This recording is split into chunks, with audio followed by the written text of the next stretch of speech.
बिस्मिल्लाहिर्रहमानिर्रहीम। अस्सलाम वालेकुम। कैसे आप सब? उम्मीद करती हूँ सब खैरियत से होंगे। आज बनाएंगे बहुत ही बेहतरीन और मज़ेदार मटन कोयला कढ़ाई। बहुत ही ज़्यादा टेस्टी बनती है और मेरी फैमिली की ये बहुत ही मोस्ट फेवरेट है। मेरे हस्बैंड हमेशा फरमाइश पर मुझसे ये मटन कढ़ाई ज़रूर बनवाते हैं और दावतों के लिए बिल्कुल परफेक्ट रेसिपी है। मिनटों में ये बनकर तैयार हो जाती है और खाने में इंतहाई लजीज होती है। और जब आप इस मटन कढ़ाई की रेसिपी को एक दफ़ा ट्राई करेंगे तो यकीन करें बार बार इसी से बनाना पसंद करेंगे। बहुत ही लजीज बनती है। कुछ टिप्स और ट्रिक्स के साथ इसको बनाएंगे। वीडियो को स्किप मत कीजिएगा, एंड तक देखिएगा ताकि रेसिपी आपसे मिस ना हो। रेसिपी पसंद आए तो चैनल को भी सब्सक्राइब करें। तो चलिए शुरू करते हैं इसको बनाना। सबसे पहले मैंने प्रेशर कुकर ले लिया है और इसमें डालेंगे मटन। 1 किलो मैंने मटन लिया है। मिक्स पीसीस मैंने मटन के लिए हैं और इसको अच्छी तरह से धोकर साफ कर लिया था। 2 ग्लास इसमें पानी डालेंगे। तो जो गोश्त आप इस्तेमाल करें, चाहे इसको मटन से बनाएं या बीफ से बनाएं, उसी हिसाब से आप उसमें पानी डालें जिसमें गोश्त अच्छी तरह से सॉफ्ट और टेंडर हो जाए। 1 टीस्पून लहसुन अदरक का पेस्ट डालेंगे और 1 टीस्पून नमक डालेंगे और अच्छी तरह से इसको मिक्स करेंगे। और पानी की क्वांटिटी उतनी ही डालेंगे जिसमें गोश्त अच्छी तरह से गल जाए।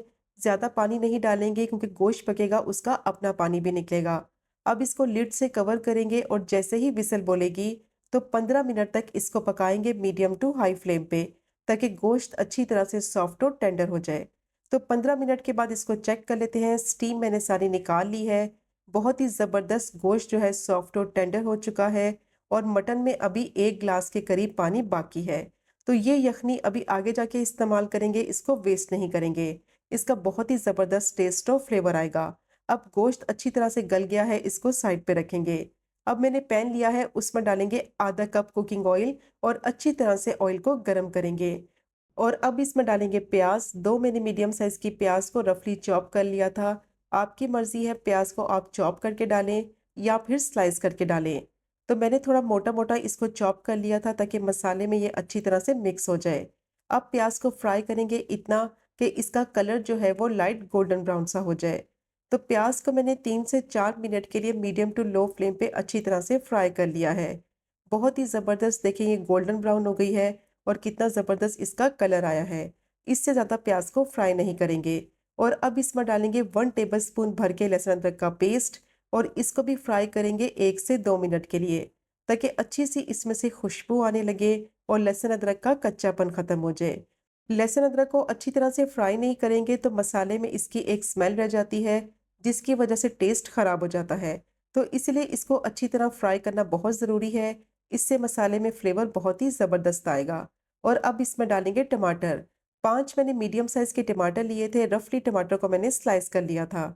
अब टमाटर को अच्छी तरह से मिक्स करेंगे और मिक्स करने के बाद कवर करके इसको पकने के लिए रखेंगे, ताकि टमाटर जो है वो थोड़े से सॉफ्ट हो जाए और इनका छिलका भी अच्छी तरह से सॉफ्ट हो जाए और उतारने में आसानी हो। अब जो गोश्त की यखनी बच गई थी वो इसमें 1 कप डालेंगे और जब इस यखनी के साथ टमाटर पकेंगे तो बहुत ही ज़बरदस्त इनमें फ्लेवर आएगा। अब इनको कवर कर देंगे और 10 मिनट के लिए मीडियम टू लो फ्लेम पे पकने के लिए रखेंगे, ताकि टमाटर अच्छी तरह से सॉफ्ट हो जाए। तो 10 मिनट के बाद टमाटर का पानी जो है वो काफ़ी रिलीज़ हो चुका है और यखनी में ये पके हैं। बहुत ही ज़बरदस्त खुशबू आ रही है और इससे टेस्ट और फ्लेवर बहुत ही ज़बरदस्त आएगा। अब टमाटर के छिलके जो हैं वो बहुत अच्छी तरह से सॉफ्ट हो गए हैं और इस तरह से चम्मच की मदद से सारे छिलके उतार लेंगे। टमाटर बहुत अच्छी तरह से सॉफ्ट हो चुके हैं और इनके छिलके आसानी से उतर जाएंगे। तो जब इनके छिलके उतारेंगे तो बहुत ही मज़ेदार स्मूथ सिल्की इसकी ग्रेवी बनेगी और मसाले में बहुत ही ज़बरदस्त टेस्ट और फ्लेवर आएगा। अब सारे छिलके चम्मच की मदद से मैंने उतार लिए हैं। अब टमाटरों को मैश करेंगे। तो इस तरह का कोई लकड़ी का चम्मच ले लें, उसकी मदद से टमाटर को इस तरीके से मैश भी करते जाएं और इसको पकाते भी जाएंगे ताकि इसका जो पानी है वो साथ साथ खुश्क होता जाए। तो अच्छी तरह से मैं इसको मैश करती जा रही हूँ और मीडियम टू हाई फ्लेम मैंने रखी हुई है ताकि टमाटर का जो पानी है वो भी साथ साथ अच्छी तरह से खुश्क होता जाए। और इस तरीके से इसको मैश करते जाएंगे। बहुत ही मज़ेदार इस तरह टेस्ट और फ्लेवर आएगा।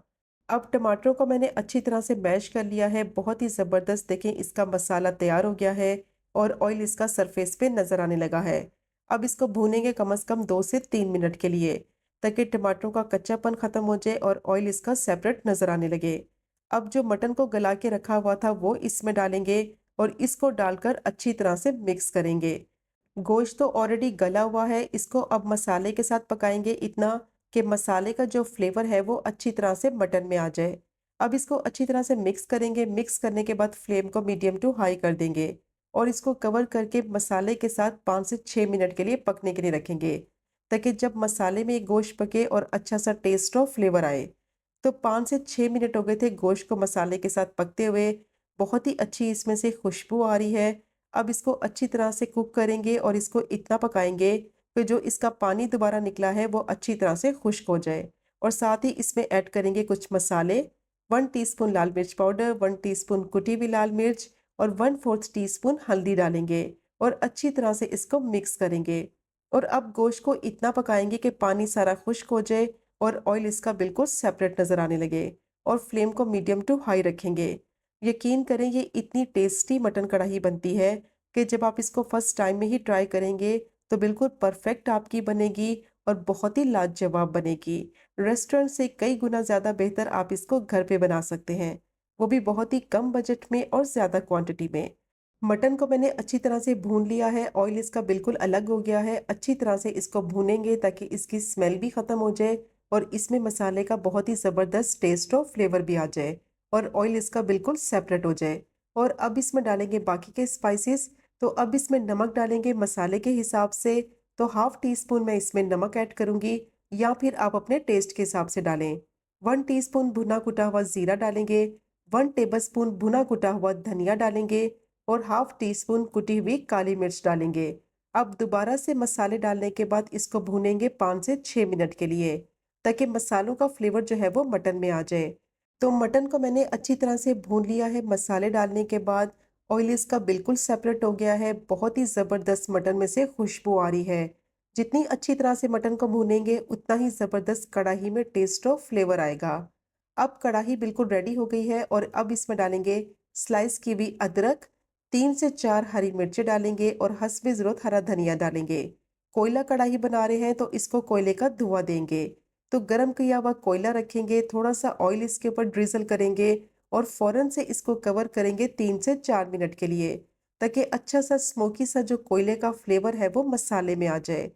बहुत ही टेस्टी मज़ेदार मटन कोयला कढ़ाई जो है वो रेडी हो गई है और ये इतनी लज़ीज़ बनती है कि यकीन करें कि जब आप इसको ट्राई करेंगे तो आपके फैमिली मेंबर्स आपकी बेहद तारीफ़ करेंगे।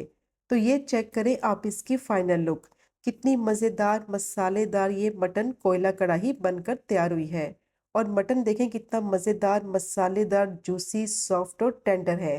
तो ज़रूर ट्राई करें ये मज़ेदार सी रेसिपी जिसको बनाना बेहद आसान है और खाने में उतनी ही जायकेदार। और अगर आपको आज की वीडियो पसंद आए तो चैनल को सब्सक्राइब करें, वीडियो को लाइक करें और शेयर करें। इंशाल्लाह मिलेंगे अगले कुकिंग व्लॉग में फिर एक नई रेसिपी के साथ। तब तक मुझे अपनी ख़ास दुआ में याद रखें। अल्लाह हाफ़िज़।